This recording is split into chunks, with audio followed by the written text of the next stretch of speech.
Breed ਦੀ ਗੱਲ ਕਰਨਾ ਪਿਆ। ਇਸ ਦੇ ਵਿੱਚ ਮੁੰਦਰੀ ਬਰੀਡ ਵੀ ਇਸ ਦੇ ਨਾਲ ਮਿਲਦੀ ਜੁਲਦੀ है। जी तो 30-35 हज़ार तक लास्ट 40 हज़ार है।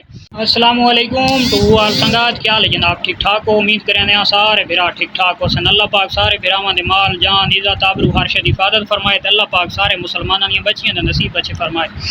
अच्छा मारका आज दे जनाब साडे 4 पॉइंट हैं जानवर न्यू फार्मर नू जानवर किस क्वालिटी दे किस कैटेगरी दे और किस टाइम खरीदने चाहिए और केड़े केड़े 4 एहतियात करने चाहिए। खासकर जेड़े न्यू फार्मर कमर्शियल लेवल दे वड्डे फार्म स्टार्ट करना चाहते हैं उन्होंने केड़े केड़े 4 सवालों का 4 ख्याल लाजमी रखना चाहिए।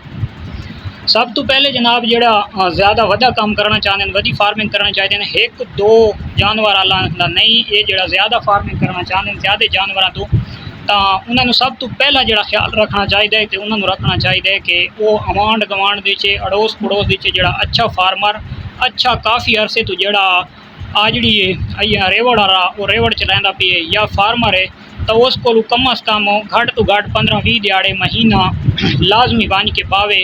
कोई सवाल भी उदे करे कोई जवाब उसको सुने भी सही देवे भी सही।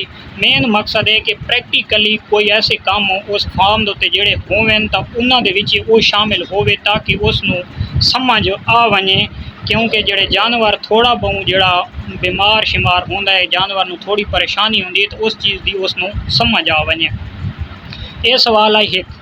अच्छा दूसरे नंबर उत्ते जेड़े बिरा सादे फार्म शुरू करने तो पहले शुरू कर गए फार्म बनावन ते शेड बनावन लाखां रुपए लावन ते सब तो पहले जनाब उन्होंने इस चीज़ का ख्याल करना चाहिए। यदा वड्डा खर्चा यदा वड्डा फार्म नहीं उन्होंने बनाना चाहिए।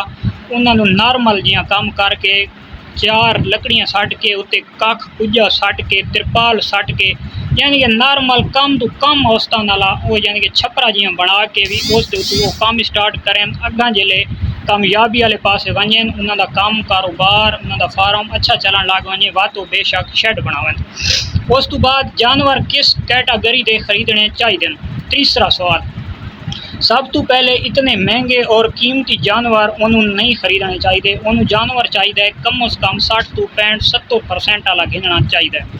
यानी कि उक्का बिल्कुल बेकार न हो तो उक्का बिल्कुल चंगा ही हो। यानी कि अच्छी जड़ी भेड़ है तो वो कम अज़ कम कापी के नज़दीक है। समझ आ गई है कापी तो उत्ते तो उसनों जनाब कोशिश करनी चाहिए ज़्यादा जनाब 30,000 तो जाके 60,000 65 की जड़ी मिल सी वो तैयार भेड़ मिल सी या वो डिलीवर थी हुई भेड़ मिल सी। जी सुक्की हो सी वो 25 तो 30,000 35,000 तक मिल सी। यानी कि उन्होंने 60,000 तो तले 50 40 45 60 50 इतना ही रावना चाहिए। इस तो उत्ते नहीं वजना चाहिए। ये केड़ी बरीड है एक कजली बरीड की गल करना पिया। इस मुंदरी बरीड भी इस दे नाल मिलती जुलती है। इस थोड़े जे कम हिसाब के आ वड़सी और जी लोही बरीड है वो इस तो सस्ती है वो 25 तो 30-35 हज़ार तक लास्ट 40 हज़ार है। दमानी है 25 तो 30 हज़ार 35 हज़ार तक लास्ट है। तो यानी कि ये कजली भेड़ की जड़ी है इस औसतन दूसरियां तो जिन्हें यानी कि गोट फार्मिंग के मक्खी चीनी बीतल उस तो इलावा राजनपुरी ये यानी कि जिन्हें महंगिया ब्रीडां तो वो बहु महंगिया यानी कि बीतल है तो खासकर बहु महंगी ब्रीड है। तो इन्हें यानी कि भेड़ों के कजली और मुंदरी महंगी है कजली बहुत ज़्यादा महंगी है। तो कजली के प्योर जानवर बिल्कुल नहीं खरीदना नॉर्मल जानवर घिन के तो तुसा आहिस्ता आहिस्ता उसमें काम चलाना जिले तुहानू कोई चीज़ों की समझ ही आ वड़सी। और उस तो इलावा जनाब तुसा जिस टाइम कामयाबी वाले वैसो हर काम हर फार्म हर दुकानदारी हर बंदे नू नहीं रास आँदी कोई काम कारोबार फलाप हो वैन ताकि कल नू नुकसान ना आए। तो नुकसान किमें आता है हुण एक बकरी है कि वो आसू पासू देख के खासकर आनलाइन थी गया या मंडिया के या कि ना फार्मर उत्ते वंज के लाखां रुपए के जानवर देख के एक बंदे शौक थी वैंदा वीडियो देख के शौक थी तो वंज के लाख रुपए का जानवर गिनदा चा वो लाख रुपए का जानवर जड़ा विके तो पिछले फार्म के नां उत्ते विके उस बंदे के नां उत्ते विके। अगर तू बंदा मार्केट के गिन वैसे तेरे को वो जानवर लाख रुपए का नहीं सेल होने लगा। तो जितनी कोशिश कर जितनी मिन्नत कर जितने यानी कि प्रोटोकॉल दे जितनी वो तारीफा कर वो नहीं विकन लगा। क्योंकि वो पिछले का जानवर नहीं विका जानवर के मालिक का ना विका वो फार्म का ना विका। तो अगर तू जानवर मार्केट के गिनना 40 तो 45 हज़ार रुपए लाओ 40 तो 45 हज़ार ला बासानी 45 हज़ार ला उप ही घाटे तो 40-41 का वेकी वैसी। यानी कि तेनू जड़ा अगर घाटा आंदा ही है तो 3 तो 4 हज़ार रुपए का आसी। यानी कि हज़ारों रुपए या लखां रुपए का घाटा ना आसी। तो इस चीज़ का लाजमी ख्याल करना जिस टाइम तुहाडा नाम भी बन वैसी, तुहाडा यानी कि काम भी चल वैसी, स्टार्टिंग भी अच्छी हो वैसी, तो उस दे विच तुसां बहुत तो अगे जले वन के तो तुसां जितने कीमती जानवर भी तुसां गिन सो तो वह तुहानू प्रॉब्लम न हो सी, क्योंकि तुहानू जानन पहचानन वाले लोग बहुत ही वैसे हैं। उस तो इलावा तुहानू सब तो ज़्यादा जिहड़ा तां बेहतर तुहाडा अपना प्रैक्टिकल थी वैसी तो तुसां फेल वाले पासे न हो आई सकदे।